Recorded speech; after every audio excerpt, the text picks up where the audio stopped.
What's that flag Hey, behind you hey, there, Jim? Matthew's going to kick us off. We are live. yeah. Good morning. We are live. Great day, everybody. Welcome to another incredible episode of the Jim Gale Show. I'm extremely excited to be here, coming at you from Canada. As always, we got my good friend and partner, Mr. Jim Gale. How you doing, buddy? Oh, I'm doing fantastic, Matthew. The last few days have been so busy, and there's a bunch of different things going on that I do want to share. One thing, my mom is having a little bit of trouble, so I'm going to head up to Minnesota today, which was unexpected, and I'm going to do my best to take care of my mom, and then we're going to bring her back down to Florida. We're building a little house for her to live at our property in paradise in the food forest, and we're going to take care of her there. So it's been an emotional ride and a very busy ride. And by the way, earlier, you might have just heard if you were on earlier, Toby was just asking about the flag behind us. And I'm very excited that Toby is on the call today. And Toby, the flag behind me is the civil peace flag.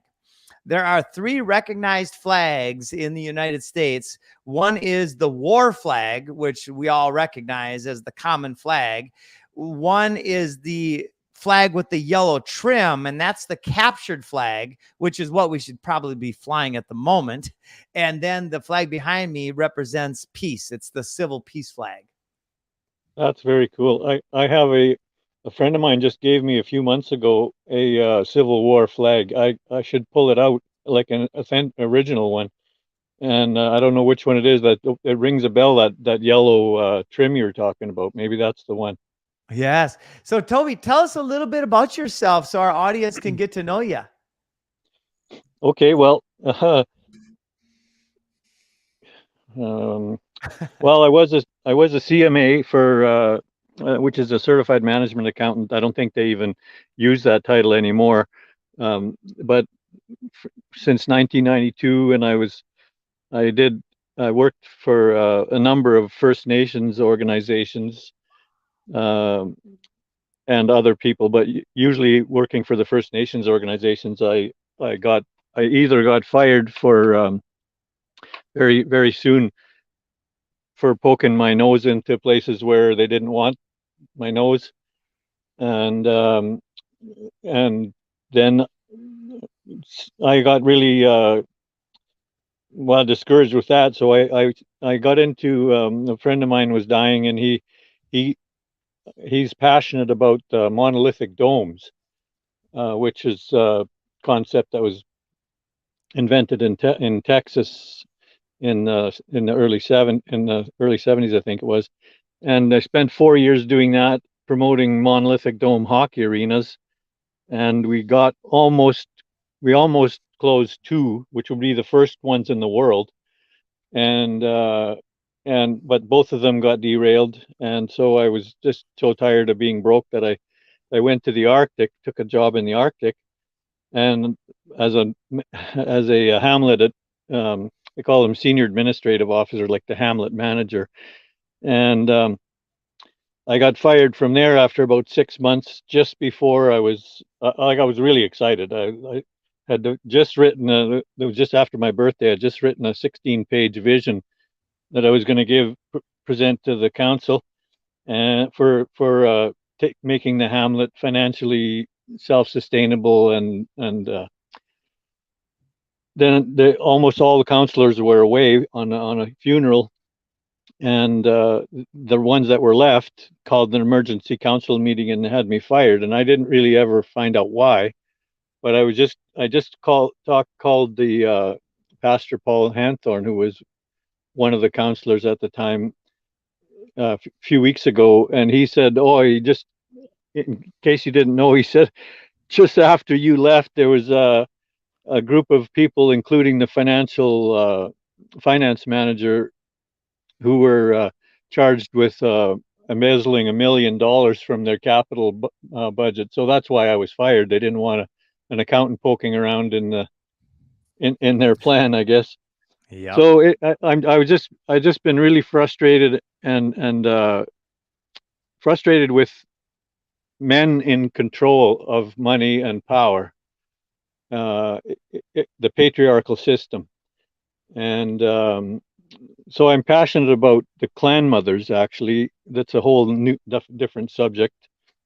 The clan mothers and the Eagle Bowl Treaty of 408 AD, where the clan mothers from all around the world entered into a treaty, and they've never authorized another treaty since then, 1600 years ago. So they all these so-called treaties 1 to 11 it's all hogwash. It's all part of this matrix to control and exterminate the beautiful indigenous people. But anyway, so I knew that I would never, go back into working for these small councils that were controlled by men, which are almost always corrupt. And so they don't they don't even think about the people in their communities, like especially the poor people and the children and the elders. All they think about is themselves, and that the result that is as a result of a direct result of the programming that the elite have programmed into people, because they had to get rid of God and morality so that they could then blackmail bribe people to go along with their plan and help them with their plan. Wow. Yeah, so it's and I've documented that for I've got a big long chronological timeline that I've been working on for the last 2 years, from about 12 years of research, and it absolutely, beyond a shadow of a doubt, when you follow that timeline, you can see clearly that it's been a very extremely well developed and unbelievably complex plan systematically to take over the world. But there are also other groups. I'd like to jump in, Toby, on that for 1 second. A lot of people don't get how that's possible and why it is. And I'd like to explain it from my perspective in the simplest terms. The people who are running the world, and I just chatted about this on TNT, Rothschild, 400 years ago, he said, my kids, my heirs are going to span the corners of the globe, and they're going to control the world's currency. The Rothschilds were the Vatican's bankers, right? These families have created a strategy that's hundreds of years, maybe even longer, in the making. And when people say, how is it possible? When these families get together and have their private groups on Jekyll Island and at Davos and all these things, when they're getting the back room, their only job in life is to strategize, to control the mind of the slave, to control the energy of what they consider to be their asset, the slave, right? Yeah, but they're not acting on human mind. I'm totally convinced now that the one or two people at the top of the pyramid are directly controlled by Satan personally, and so it's much more complex than any human minds could have ever come up with. This whole especially when you follow through, and I'm just working on finishing a summary document, sort of that summarizes my conclusions, and the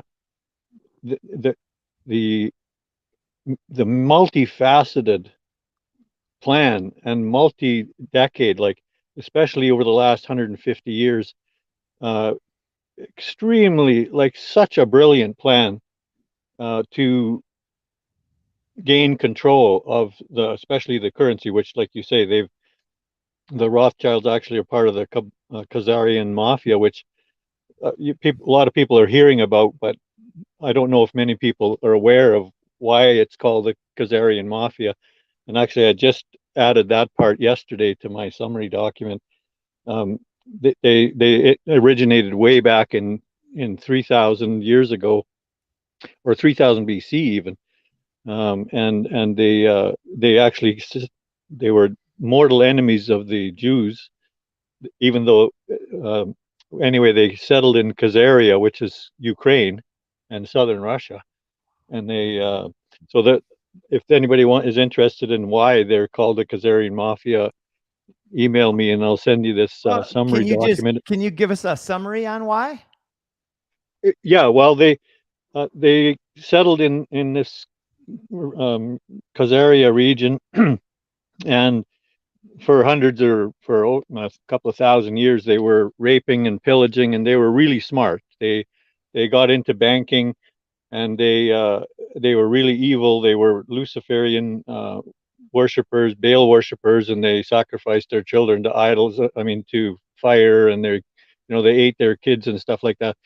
And so after at 600 AD, the nations around there were so like they were so angry at them because they hated their they hated their religion, and so they wanted the king of Russia to get rid of them. And so the king of Russia came to the king of the Khazarians, and he said, okay, you guys either have to leave or you have to convert to either Christianity, Islam, or Judaism. That's it. They're the only two options I'll give you.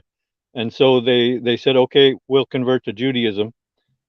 And so on the surface, they did, and they started calling themselves Khazarian Jews, but they were not Jewish. And anyway, you can follow it right through. There's a 1489 letter of Constantinople, it's called, which is written by I forget who wrote it, but it's written to these same people, centuries later. And the letter basically says, if you want to get even with the Jews, make your children bankers so that they will be able to control the Jews. Make them doctors so they'll be able to kill the people. Make them lawyers so they'll be able to. So anyway, it's really, and then out of that came the Illuminati, the Jesuits first, and then the Illuminati, and then the Freemasons. It's all the Khazarian Mafia. That's amazing. So you referred to Satan. Is the devil the same thing as Satan? Devil, Satan, Lucifer, all the same thing. And there's a couple of things I'd like to interject there that I find curious. Like, this is not my study, but it is a curious thing with the way these things relate. The devil is lived backwards, right? And we know that AI is claiming to be self-aware or sentient.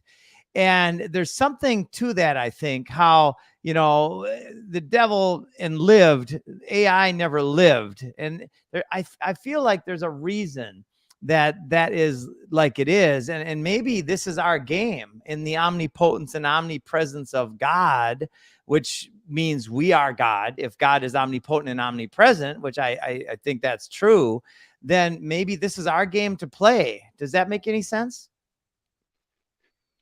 Well, yeah. I personally, I'm a rededicated Christian, real Christian, not one that, anyway, but I believed in the Bible, and I have lots of evidences for why I believe in the Bible. And in this document, I show that or explain that the scientific revolution came from the Bible directly, and which is because Martin Luther rebelled against the satanic Roman Catholic Church, and told the people they should read the Bible for themselves. Don't listen to our priests who are telling you a bunch of crap about what the Bible says.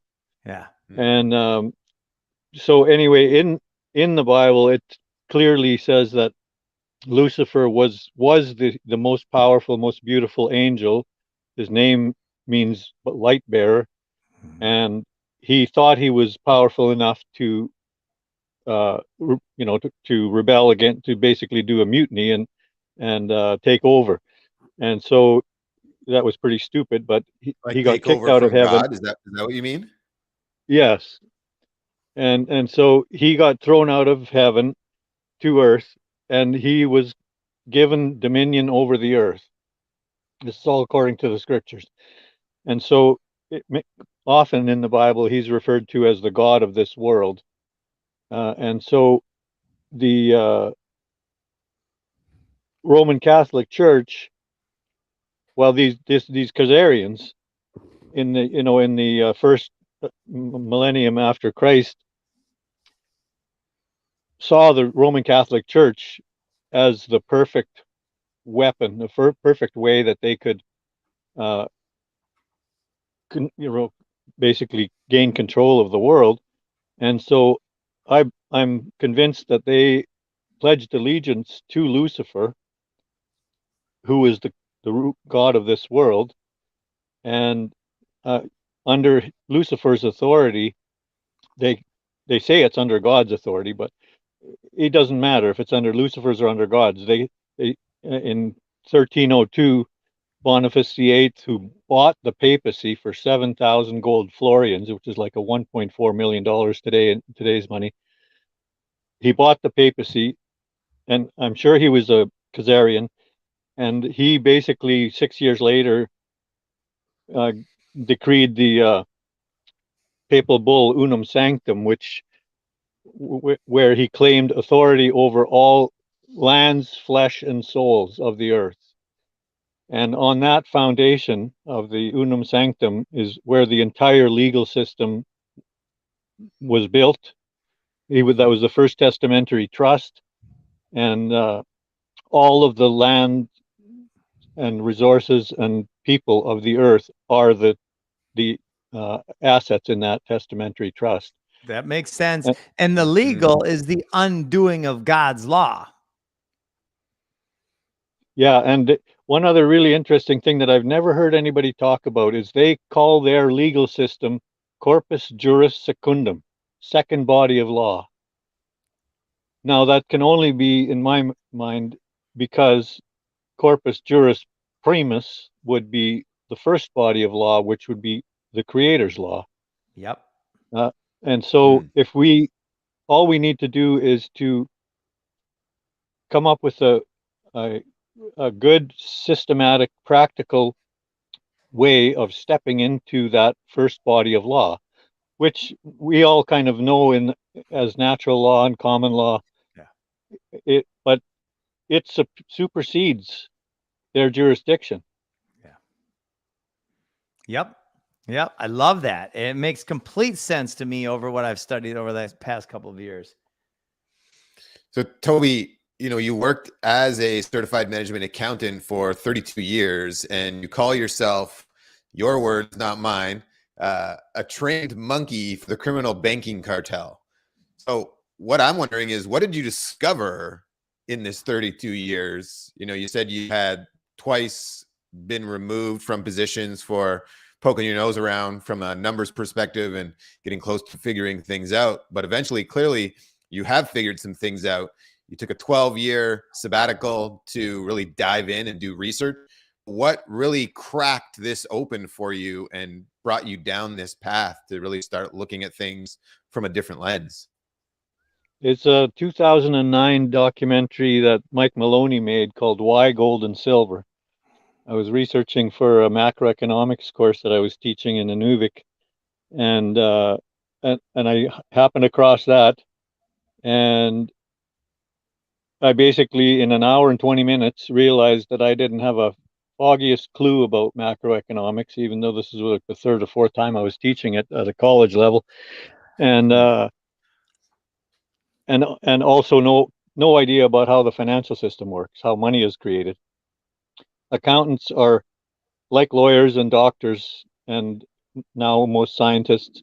are trained, brainwashed, and trained to believe a complete lie, and they're trained to, and the whole world is trained to believe that economics and finance are way too complicated for the average person to understand, and that's why you need a designation that takes maybe 6 or 8 years to get to understand it.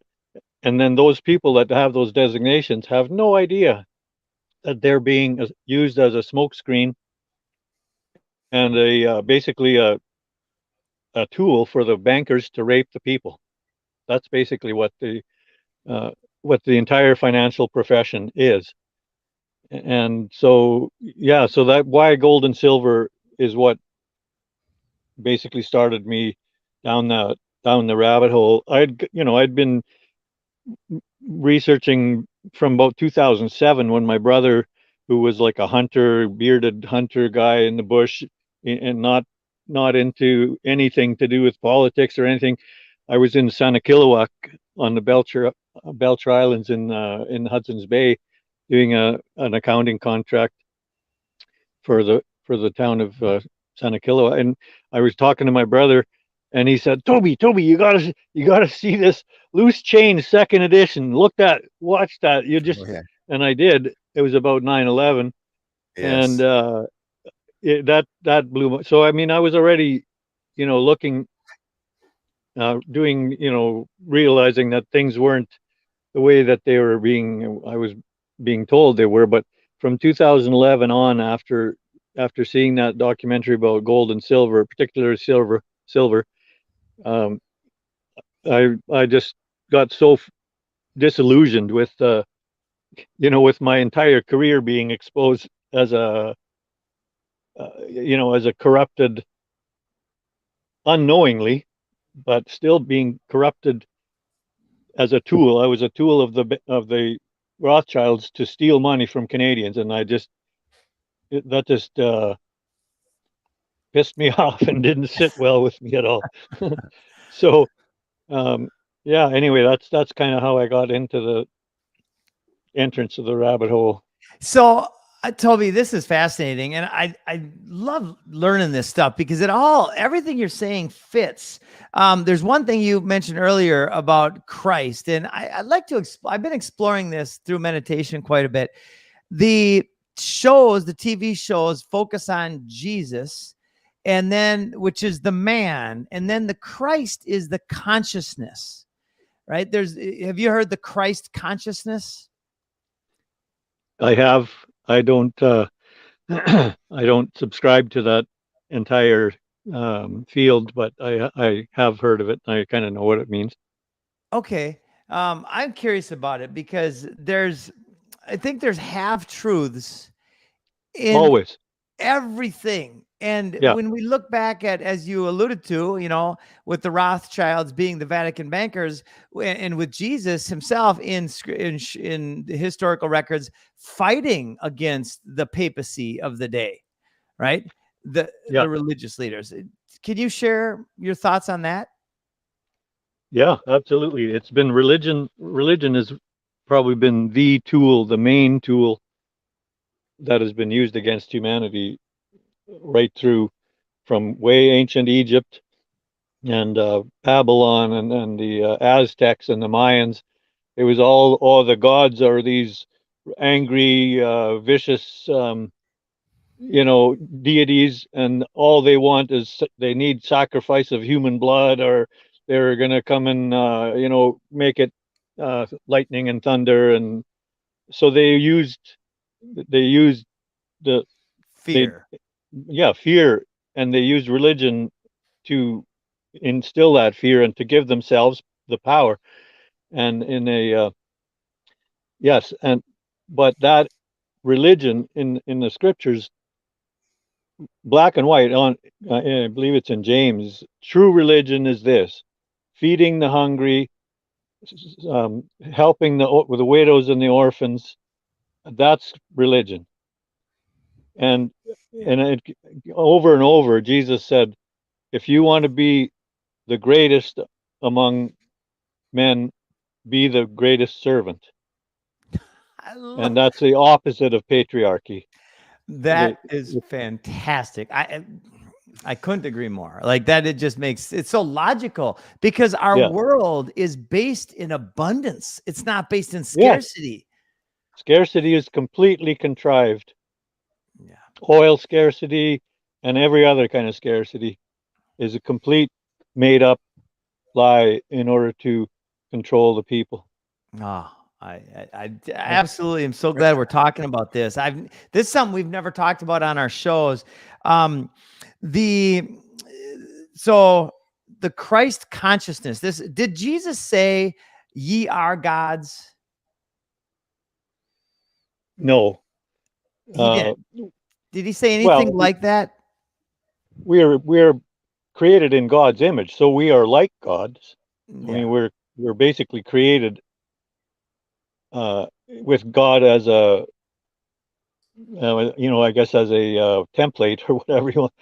We have free will, sovereign free will, and this is one thing that's extremely important in this whole discussion is that the elites, even though they're as evil as we could imagine, they are not permitted to violate man's sovereign free will, and they respect that. Yeah. If there wasn't such a thing as a god and Lucifer, they wouldn't respect that.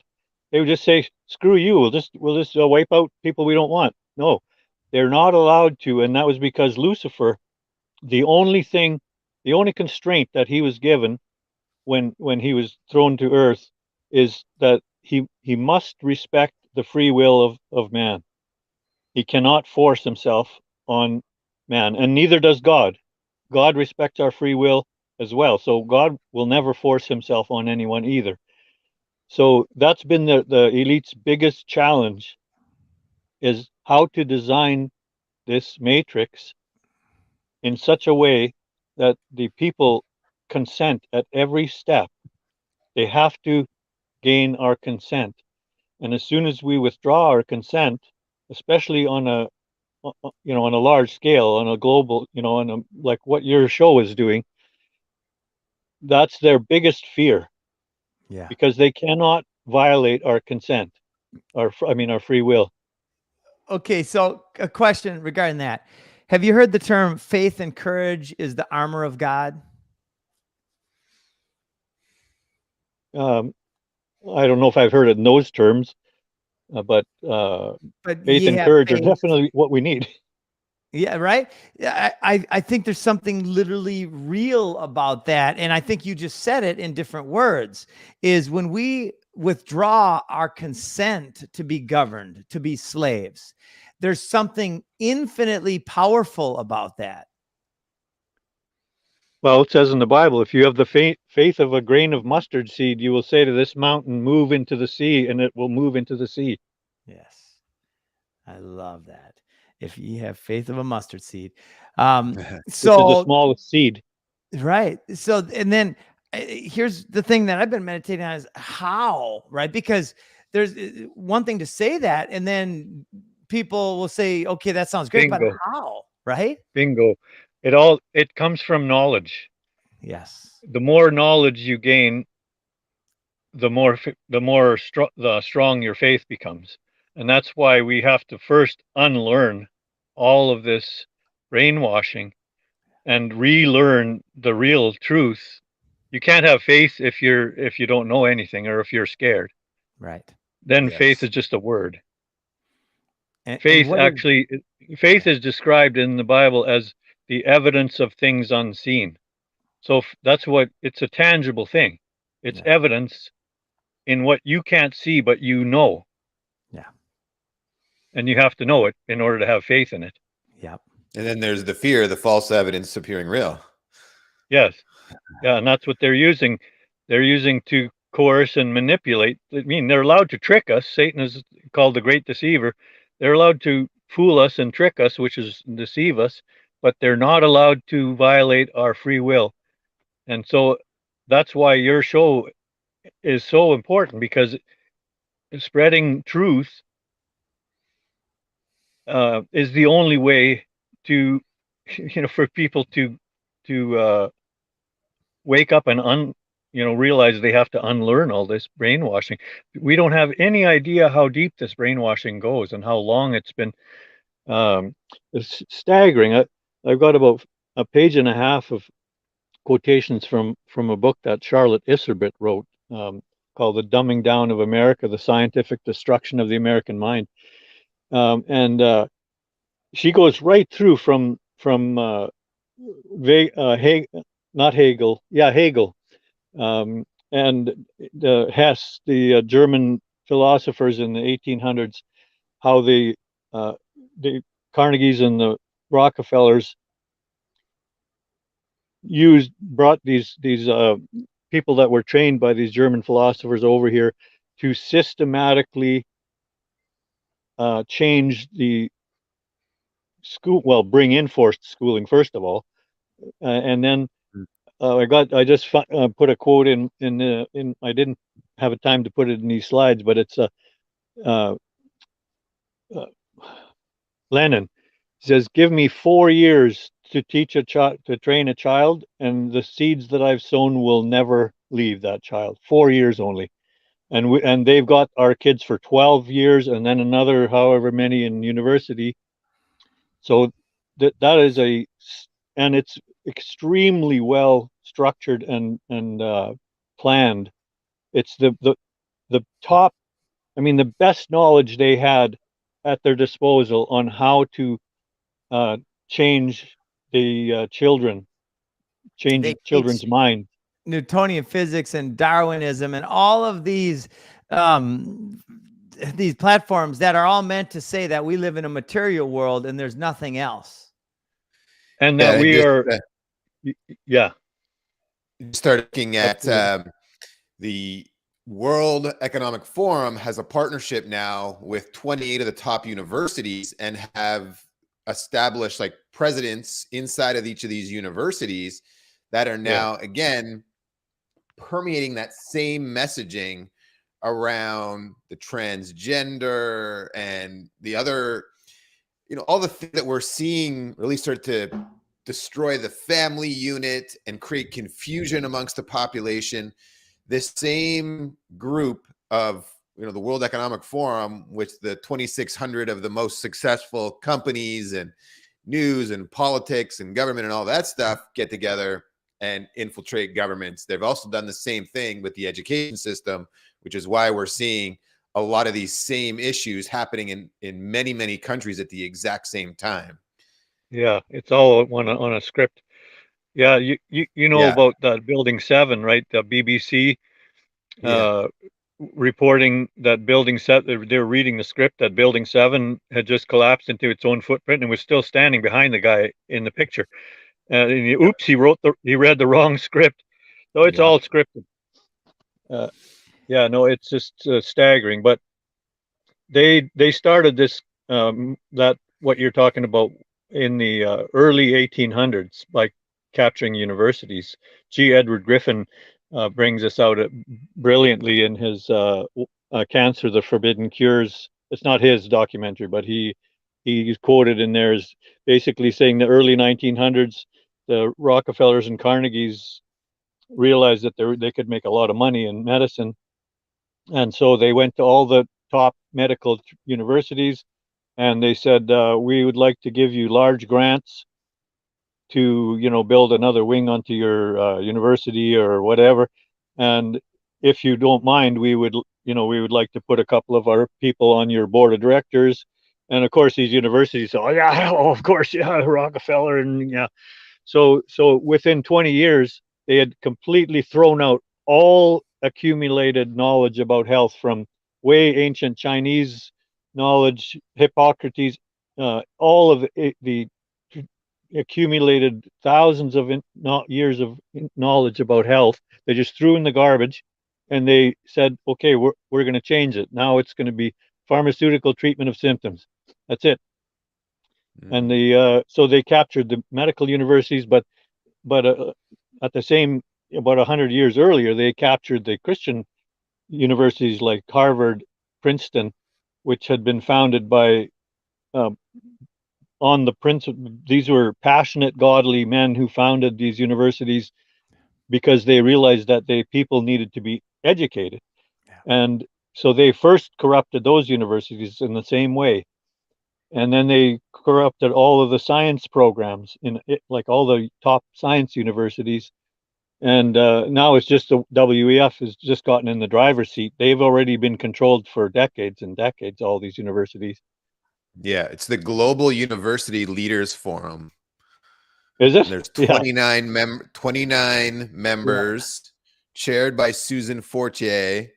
And these are the top universities in the world, and they've got the presidents from each of these universities, which are now permeating and saying the same messaging, which is why we're going through, in the United States, the same time as they are all throughout Europe, as they are in South Africa, the conversations around policies and teaching non-binary genders in schools and the importance of youth transitioning spread across the world. It's like, how did that stuff spread across the world so quickly? Well, it's got to be coordinated. And there you go. Yeah, there's the proof. If you want, we could take a dive into these slides. Actually, this we in about 2 minutes we can get to where it's right there on the, and that's why they need. They've been centralizing control, and now they after they've centralized control, now they're going to get rid of all of the people in this system. All the doctors are going to be irrelevant, and all the experts are going to be irrelevant, and they're just going to say they're going to replace them with AI. That's their hope. But it's so I've got the slides up, Toby. Oh yeah, so yeah, there's that's a pretty self-explanatory one. Want me to skip down a few? Yeah, well, you can just scan through them like 1 or 2 seconds at a time until we get to about the 5th or 6th one. So they had to capture every center of power. Yep. And then they had to glamorize all those power centers. And they had to create a celebrity status for the experts. And then they convinced the experts that they were the authority, and they convinced the people that the experts are the authority. And then they centralized all the decision making, and now the experts are irrelevant. In fact, they're in the way now, the doctors and the experts. So now they need to get rid of them and replace them with AI. So they have total control. So I want to jump in here. This is where it gets incredible regarding this mark of the beast idea, where it's the doctors and the wealthy and people that think they're above the current war. They're going to find out very soon that you cannot hide from this level of evil.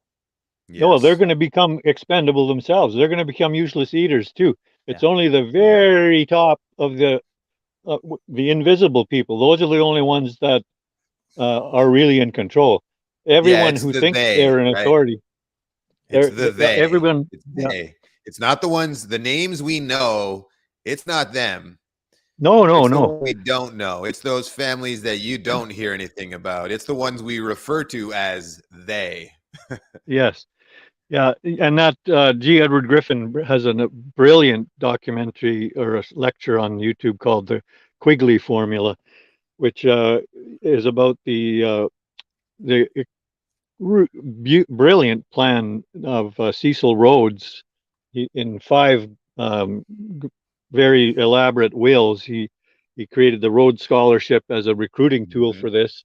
But his plan was to use his massive wealth. I believe he was supposed to be the richest man in the world in 1890, or one of them, and he had no heirs, so he left his entire wealth for the creation of a secret society that was never to have a name.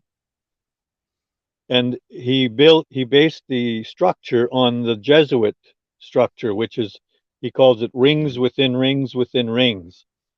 So like say, the people on the CFR, they believe, we're the complete, and the Bilderberger group, we're the elite. We are the top decision makers in the world. What we say goes. They have no idea that they're controlled by smaller concentric rings, which go right up to a 1 or 2 person brain trust. And they're going to be all expendable once they've served their purpose. In fact, because they've served their purpose, they're going to have to be killed because they know way too much. Yep.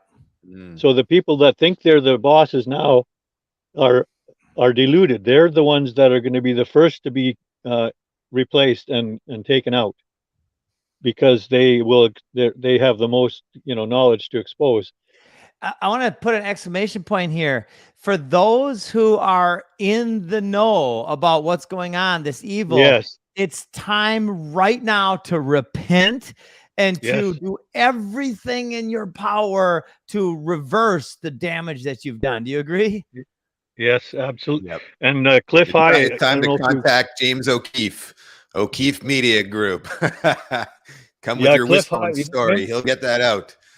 He says that in the first week of May, the rats are going to start jumping ship and fleeing for their lives, because they're going to be they're going to be worried, because it's going to be plain public knowledge that how corrupt and how evil this COVID scam has been. And so they're going to be exposing whistleblowing all the way up to the top. And that's what the elites fear the most, is because, and they can't control that. People can be bribed, but as soon as they get exposed, then they're gonna they have no morals. They'll rat out their grandmother if they can save their own asses. So that's why they have to replace them all with AI. And so if you're an expert listening here, and you think you're an expert, you're not. You've been used as an expert, and you're going to be eliminated. So jump ship now and join us to create a parallel reality. I love use your expertise. Use your expertise for something good. So I have a question regarding AI. We keep kind of going to this. That's where everything's going. What do you think about AI? You've probably seen. You type in on Google, AI claims to be sentient. Now, I don't believe that. I'm just curious what your thoughts are on AI and where it's at. I believe, and I've seen a lot of evidence especially over the last few weeks, that AI, the other main push for AI is because the Nephilim spirits that have been roaming around on Earth looking for, and most of them having no bodies to inhabit. And there's a lot of evidence already now that AI is claiming to be fallen angels. And so I believe what their plan, what the spirit's plan is, Lucifer's plan is, to build this AI in such a way that the spirits can be the driving force behind the AI, which drives the human body. So it's actually going to be a human body with an artificial intelligence partially, and they'll be inhabited by these spirits. And they then these spirits will have and their goal is to make them eternal, immortal, right? So their goal is that these beings that they're now inhabiting will be immortal.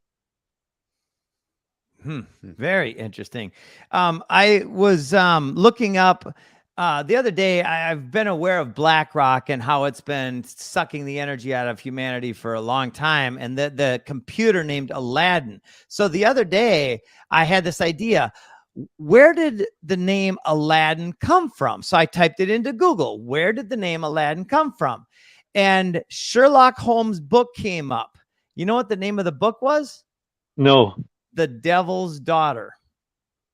Yeah, that doesn't surprise me. Yeah, Klaus Schwab brags as being the devil's bride. Oh my God. Yeah, I got a picture in he's the devil's bride.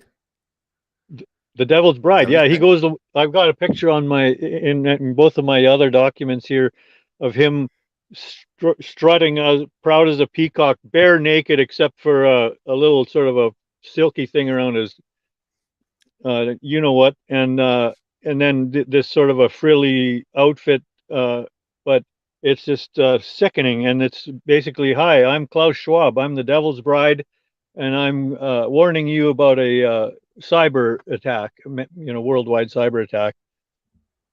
And this is the kind of slime and filth that we are these so-called.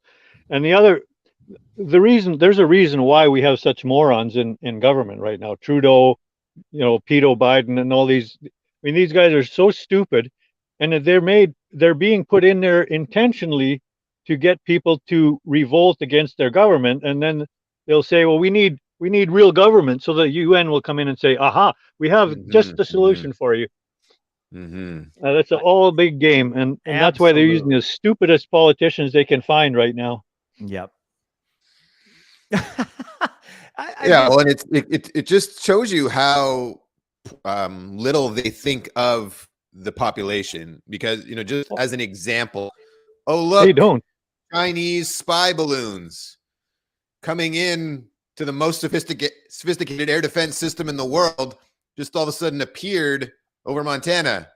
Look at, you must believe this story, right? Ding dongs. 19 guys with box cutters. They floated all the way over from China. Nobody noticed until they got here in Montana. You guys believe this, right? Yeah, no. Jim G. Edward Griffin says the term conspiracy theorist is hilarious, because anyone that uses that term has never studied history.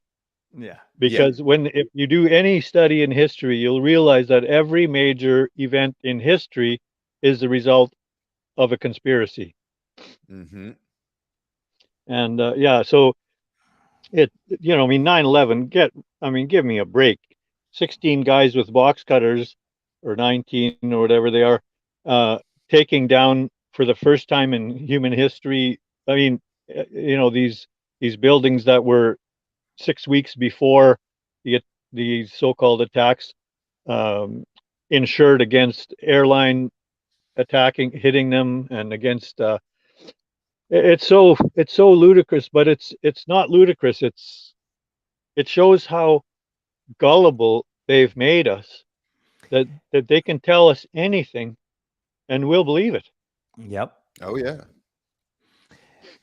Wow. This is back on your slides here. You got a major thing about war, which I find fascinating. Yeah, well, if you go back, for centuries, Rothschilds has been lending money to both sides of every conflict since at least the French Revolution. So if you look at that, that's a brilliant chart somebody came up with from 1775 to 1945. All the economic, and then there's quite a bit of other information, like summary information, included in that chart. But these ups and downs, these booms and busts are, they want us to believe that they're random. They're based on interest rates, or they're based on inflation and whatever. Complete bullshit. I mean, excuse me, they're complete a lie. The bankers for hundreds of years have been creating very regularly, like every 5 or 10 years. I think there's over 30 of them in that period. In 1913, where that big red arrow is there, from then on, their ability to profit from these booms and busts went into exponential. It went into hyperspace, and so you can see how they just went. They create they steal massive wealth on the boom, and then they steal even more wealth, like 10 times as much, on the bust. And they do that every few years to keep sucking the wealth out of the people, and without the people realizing it. They think it's just random. And think how easy, when you've got a computer that has taken in all of the information and metrics, that actually controls the S&P and controls the major industries of our world, that is able to simply follow these metrics and say, okay, boom. And then when it gets to a certain point, it says, okay, now inject some money here, some liquidity here, all the governments, it's all under one computer, which is, and that's an illusion. Even what I said there is wrong, because AI is not one computer. Every single iPhone is a finger of AI. Yeah, and they want what they're drooling over and having wet dreams over is every mind, every brain is a part of that AI. Yep. Yeah. Yep. And so, but like this part stuff here, this is pretty important here. I mean, it's the last matriarchal pharaohs, and matriarchal is not the opposite of patriarchal. It doesn't mean a bunch of women running around bossing everybody around. The patriarchal pharaohs, like King Tutankhamun, who is the last one that was murdered at age 19, they believed in balance of masculine and feminine ruler, like governance. And the men in their deep state did not like that. They wanted to be able to rape and and murder and have as much sex as they wanted and all that stuff. And so they killed the last matriarchal pharaoh they killed was Tutankhamun in 1324 BC. And the after that, for the last 3,000 years, we've been under the domination of corrupt and corruptible men in power. Except for North America, except for Turtle Island. This is actually really interesting. Turtle Island remained matriarchal. The clan mothers were the law, the stewards of the great law, until the British came over in in the 1600s, and they realized, holy crap, these people are still living under matriarchal rule. So they had to crush that because Turtle Island's North America. Yeah, well, I think Turtle Island is all America, both North and South, in their tradition. But they were all under tribal law, which is the clan mothers are the law. The clan mothers appoint chiefs, which are usually men, but they operate only under the authority of the clan mothers. And if they ever step out of line, they're dehorned, and they can never be a chief again. And the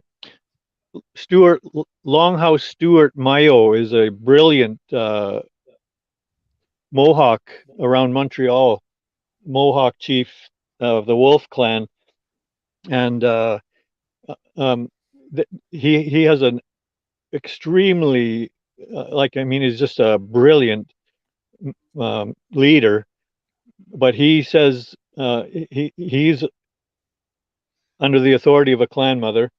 And he says before the British came here, for 1,500 years, he said we had put ourselves under the authority of the clan mothers, and we had peace for 1,500 years.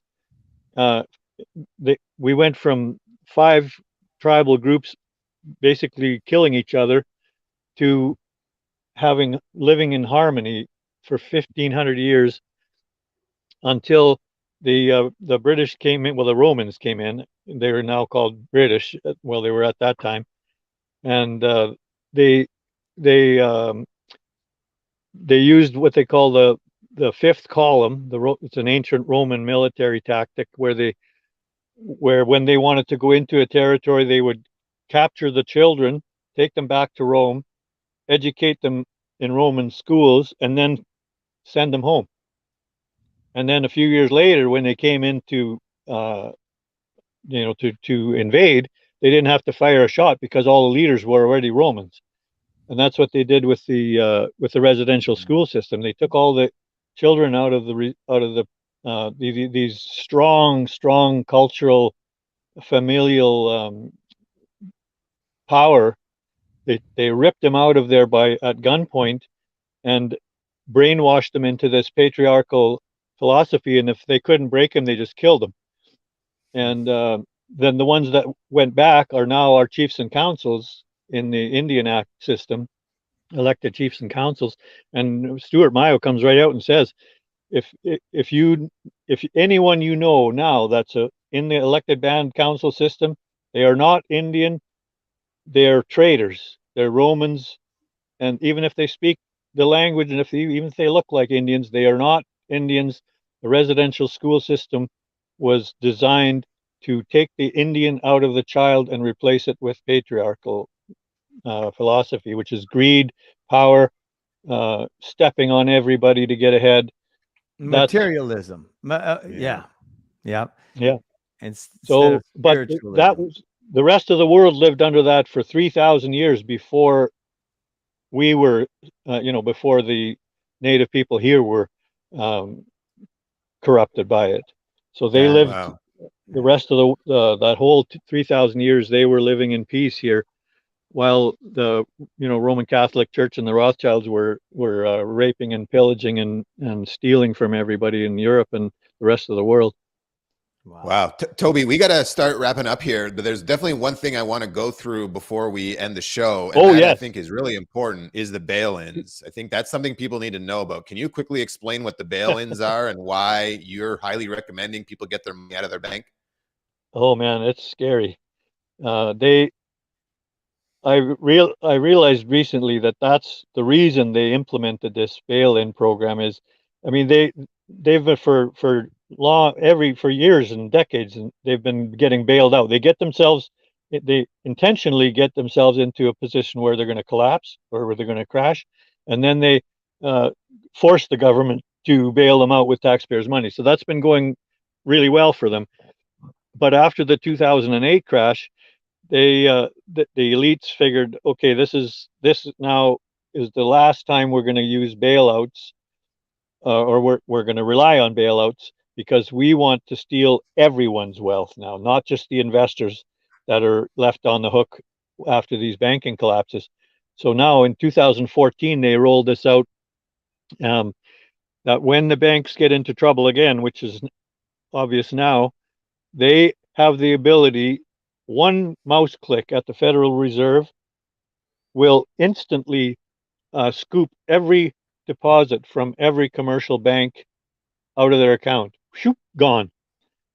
And it'll be in the interest of national security, of course, and to save the failing financial system. But it's law. And if you email me, or maybe I can send it to you, and you can make it available. The the document that you got from Karen, it's quite a bit updated since you got it last week. There's a really good 15-minute, very professionally done documentary about bail-ins and about why the whole system is going to collapse, this mountain of derivatives, and why you need to get your money out of the bank and either create a publicly owned bank like the Bank of North Dakota, or get your money out and put it into, like, if you go right to the second last slide there, I didn't want to miss the opportunity to mention Brett Olson, Bow Valley Credit Union in Calgary. It's the first financial institution in Canada to back their depositors' accounts with gold. They're already guaranteed 100% by the Alberta government, but they are he has an extra layer of protection, and that is the gold, physical gold, right there, yeah. And he's looking for other credit unions across Canada and around the world to join with him and partner with him in creating a gold-backed banking. Beautiful, yeah. And my personal passion is silver. And if we ever have a chance to have a whole show about silver, I'll in a very short time explain to you why silver is at least 9 or 10 times as good an investment as gold, probably more like 15 or 20 times as good. It's like buying gold for $100 an ounce now, buying silver. If you could buy gold for $100 an ounce, would you? Okay, this is what I need to jump in on. Planting food is infinitely better than any other investment right now, because Absolutely. I was just talking to the president of our bank at Wells Fargo. I asked to take some cash out of the bank about 2 weeks ago. It took me like 10 days to get the amount of money out of the bank in cash, because they had to actually request that money, and all. It was a bunch of BS. But anyway, Well, and you're red flag. Exactly. Oh yeah. And I want to be red flag because I'm using this. I'm being very public about my declaration of freedom. So the Oh, yeah. banker himself grew up in Turkey. He said, Jim, we had plenty of money when we went through these civil wars, but we had no food to buy with the money. Yes. And I was talking to another friend in Lebanon. They've already done all the stuff you're talking about. They've already done it in the last year and a half, 2 years. So it's not like this is an uncommon thing. It happens multiple times throughout history, and it is happening here. And it could happen soon, don't you think, Toby?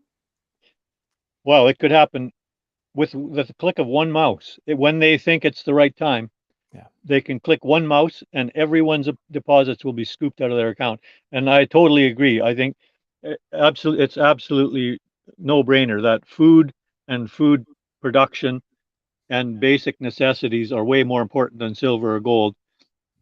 But for leftover money that you have that you want to keep safe, either invest in someone else who's doing something like this, like you guys are, or better yet, put it into silver and then borrow against it to invest, so that when silver is 10, 15, 30, 100 times as a value that it is today, your investment capital just grew by 100-fold.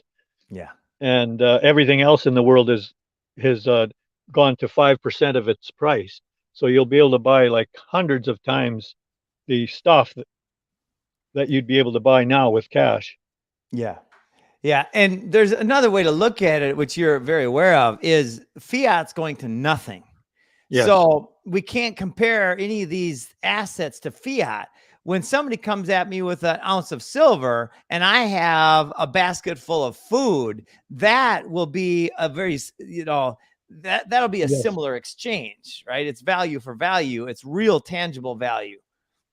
And it's maintained that for thousands of years, that value.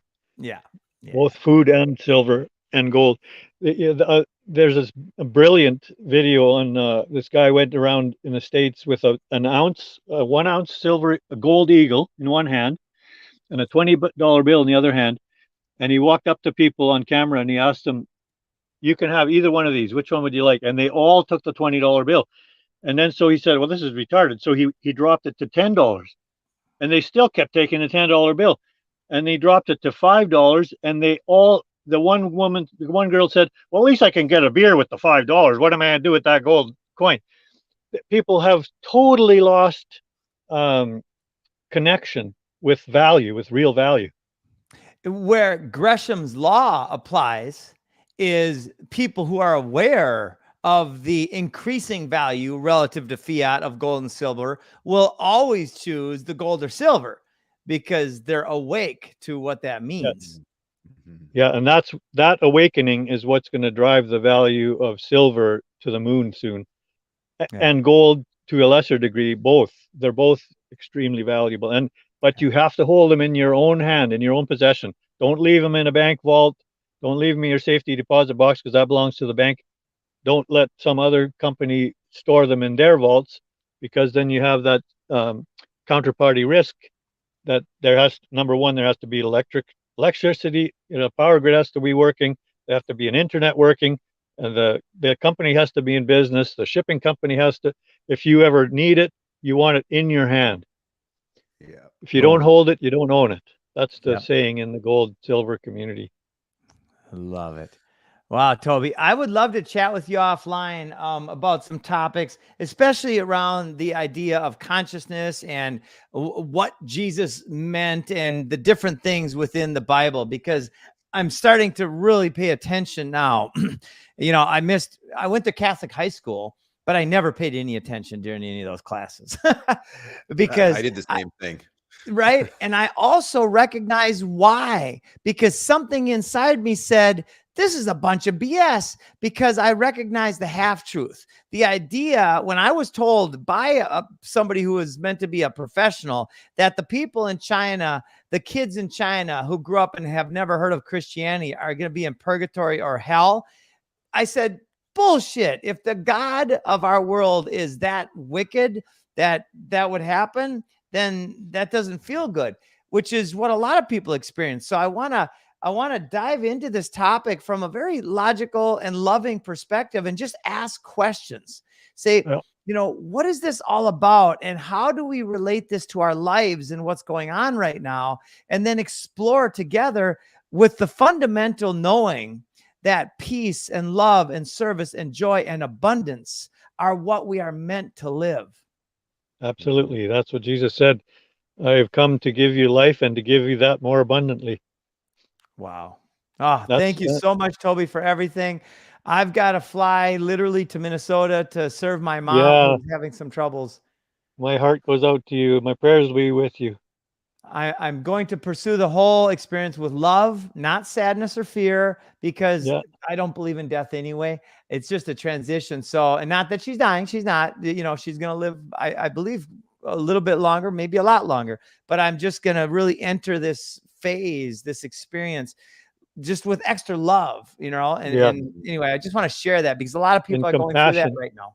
Yeah. Compassion is the one thing that's been stamped out of people, and that's the most powerful force is compassion and love I love it. and humility, which Yeah. we've lost too. Yeah. But compassion is the big one. Love it. Awesome, guys. Thank you, Matthew. Thank you, Toby. Talk soon. Okay, thank you very Toby. much. We'll be back in touch again real soon. Have an amazing day. Thank you for your time. Thank you for connecting me to Brett as well. We look forward to having him on the show next week. And yeah, that's in going the to be meantime, awesome. yeah, I'll get you and Jim connected, and you guys can keep the conversation going. Beautiful. Thank you very much, Matthew. Thank you You so guys much.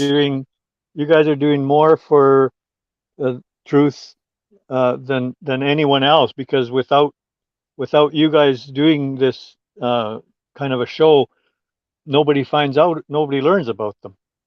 Yep.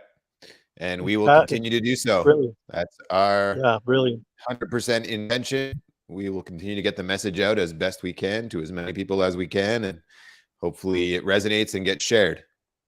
Beautiful. Yeah, Have an I amazing totally day, my friend. so appreciate you. Thank you very much, man. You have a good You're day very too. welcome. Take care. Okay, bye-bye. Bye, Toby.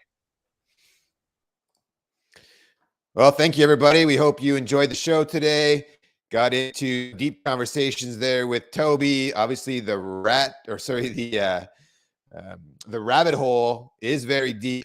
There is a lot of history that is really his story, and the truth is much different than we're currently led to believe in many ways.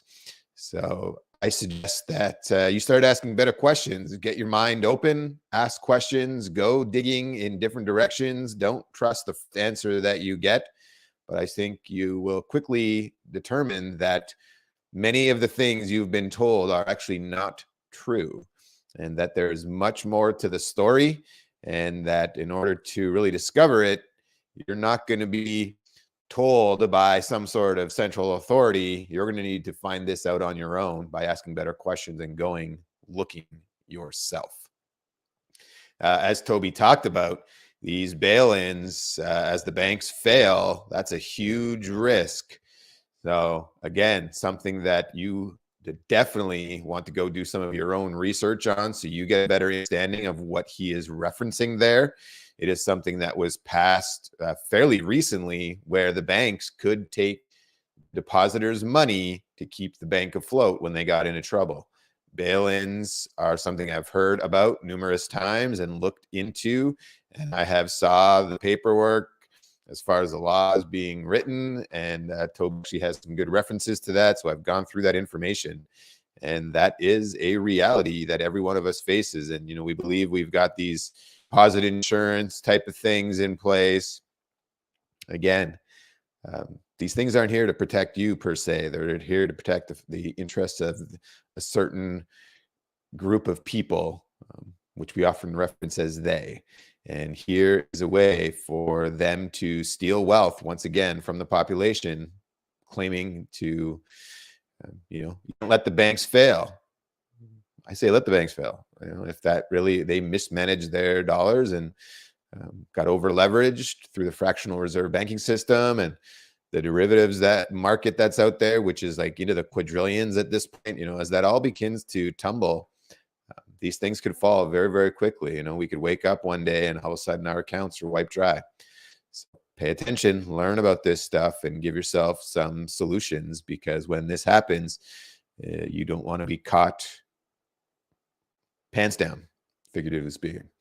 So thank you again for joining us today on the show. I'll play a couple quick ads and then enjoy on your way. At Weston A. Price Foundation, we're dedicated to restoring nutrient-dense, farm-fresh foods to the human diet.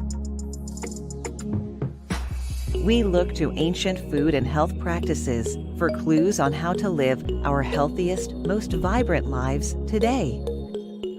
Join the mission and check out our exclusive membership details at westonaprice.org. As a member, you'll receive our quarterly journal on wise traditions in food, farming, and the healing arts, our annual shopping guide, monthly access to private Q&A sessions with experts, consultations on state laws, regulations, and policies, including food freedom legislation, and so much more. Weston A. Price Foundation. Let's return to wise traditional foods.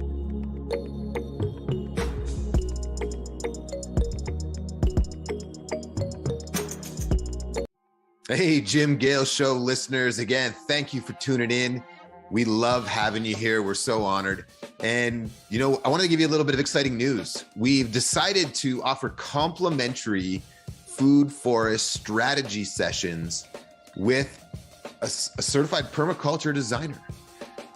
These are 30-minute sessions where you get to sit down with someone who can really help you with a strategy for your own property.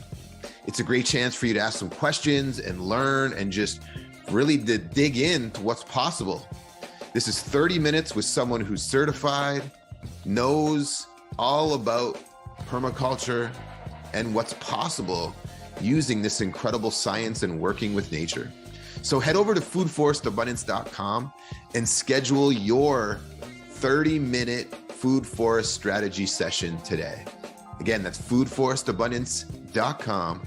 And remember, get yourself registered for that 30-minute strategy session. And for doing so, we're going to give you a $100 coupon as well. So get over there, have some fun, learn about what's possible for you and your own property, and let's get growing some food. Thanks again for tuning in to the Jim Gale Show.